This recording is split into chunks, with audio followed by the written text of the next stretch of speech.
بسم اللہ الرحمن الرحیم۔ میری نماز جنازہ وہ پڑھائے جس میں 4 خوبیاں ہوں۔ جب حضرت قطب الدین بختیار کاکی رحمۃ اللہ علیہ کی وفات ہوئی تو کوہرام مچ گیا۔ جنازہ تیار ہوا، ایک بڑے میدان میں جنازہ پڑھانے کے لیے لایا گیا۔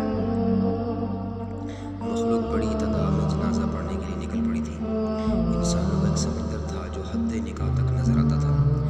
یوں معلوم ہوتا تھا کہ ایک بکھرے ہوئے دریا کی مانند یہ مجمع ہے۔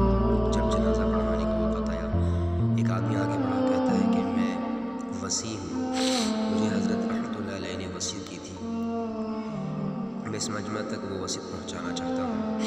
مجمع خاموش ہو گیا۔ وصیت کیا تھی؟ خواجہ قطب الدین بختیار کاکی رحمۃ اللہ نے یہ وصیت کی کہ میرا جنازہ وہ شخص پڑھائے جس کے اندر 4 خوبیاں ہوں۔ نمبر 1، پہلی خوبی یہ ہے کہ زندگی میں اس کی تکبیر اولیٰ کبھی قضا نہ ہوئی ہو۔ نمبر 2، دوسری شرط اس کی تہجد کی نماز کبھی قضا نہ ہوئی ہو۔ نمبر 3،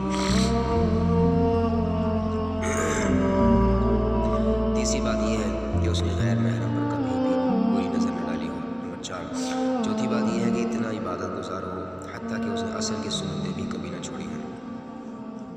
جس شخص میں 4 خوبیاں ہوں وہ میرا جنازہ پڑھائے۔ جب یہ بات کی گئی تو مجمع کو سانپ سونگھ گیا، سناٹا چھا گیا، لوگوں کے سر جھک گئے۔ کون ہے جو قدم آگے بڑھائے؟